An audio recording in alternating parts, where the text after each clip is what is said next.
Ampifaliana trano ry havana no iara-banantsika amin'izao andro fitsarana izao. Hotain'Andriamanitra trano isika ary omen'ny fahamasinana ihany koa. Ny mofinaitsika androany dia mitondra lohateny hoe lehibe sy kely mifanara-tsaina. Samuela voalohany toko 7:1. Ary Samuela zaza nanao fanompoam-pivavahana tamin'i Jehova teo anatrehan'ny Ely. I Samuela raha mbola tanora ry havana, foninaterina hanao asa fanompoana ao amin'ny fitoerana masina dia efa nanana ndraikitra sary teo anatrehan'ny fanompoana n'Andriamanitra araka izay fahafahany. Raha ampianarina ny zanaka mba handray ny andraiky ny isan'andro toy ny taranja voatenin'Andriamanitra ho azy, izany hoe fianarana izay tokony hifotorany mba ahazony manao fanompoana mahatoky sy mahomby, dia ho hita mahafinaritra kokoa sy be voninahitra lavitra ny asa izay ataony. Ny fanatotosana ny adidy rehetra toy ny ho an'ny tompo dia mahatonga ny asa ambany indrindra ho feno fahatsarana ary mampifandray ny mpiasa eto an-tany amin'ireo voary masina izay any an-danitra manao ny sitrapon'Andriamanitra. Hatramin'ny fahazazany Samuela dia fiainam-pahamasinana sy fanoloran-tena no ny iainany.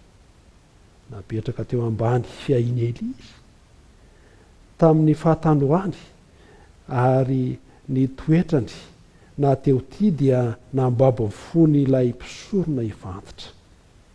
Tsara fanahy Samuela, na lala-tanana, na zoto, na katoro ary feno fanajana.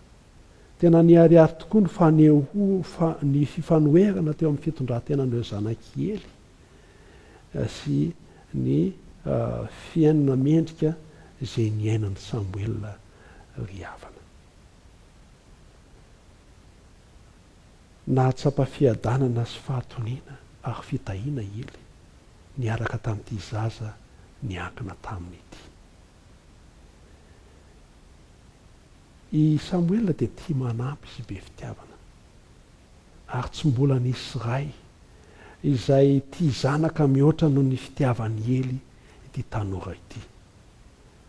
Ity tanora ity zany dia tiany Ely mihoatra noho ny zanany, noho izay toetra mateo ty izay. Rehefa niaosa noho ny fahaterana Ely dia tena kivy izy ary nahakivy azy fatratra ny fitondran-tenan'ireo zanany lahy. Ka vokatr'izany dia nitodika tany Samuela ny fony ary i Samuela no nahazo ny fampaherezana sy fanampiana. Ny zavatra manohana ny fo indrindra dia izao: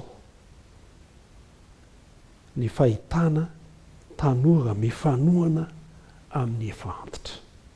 Ilay tanora miandrandra toro-hevitra sy toro-lalana ary fahendrena sy fanandramana amin'ilay antitra.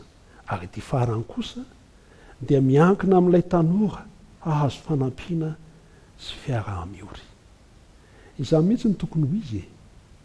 Tian'Andriamanitra isika raha toa ka misy tanora izay manatoetra tsara toy ny an'i Samuela toy izany, manoloana ireo olona izay efa mahazo taona, mba ahitany fifaliana sy finamanana ary mba hahatonga azy ireo tafaray amin'ny fatoram-pihavanana sy fatoram-pitiavana fian'ny fitsinjovana ireo izay efa toa azo amoro-tiavana ry havana. Toetra tsara nanana Samuela, ary ilaina zany ny fifanohana ny kely sy ny lehibe, fifanarahan-tsaina. Izay ny zavatra ilaina eo fanompoan'Andriamanitra. Ny tanora miara-miasa amin'ireo izay efa mahazo taona sy ireo zokiolona ao am-piangonana. Hotain'Andriamanitra ny isika, hivavaka isika. Tompon'Andriamanitra io, misaotra ny amin'ity androany ity izay amezana anay izany hiteny izany. Aoka mba hifanara-tsaina n'ireo olona lehibe izay efa mahazo taona sy ny tanora, dia mba handroso ny asanao ary omeo fahendriana reo tanora, omeo ny toetra mahateo ty andray sy higiokatra ikefa amin'ireo zay olon-dehibe. Amin'ny anaran'i Jesosy nanonona ivavaka. Amen.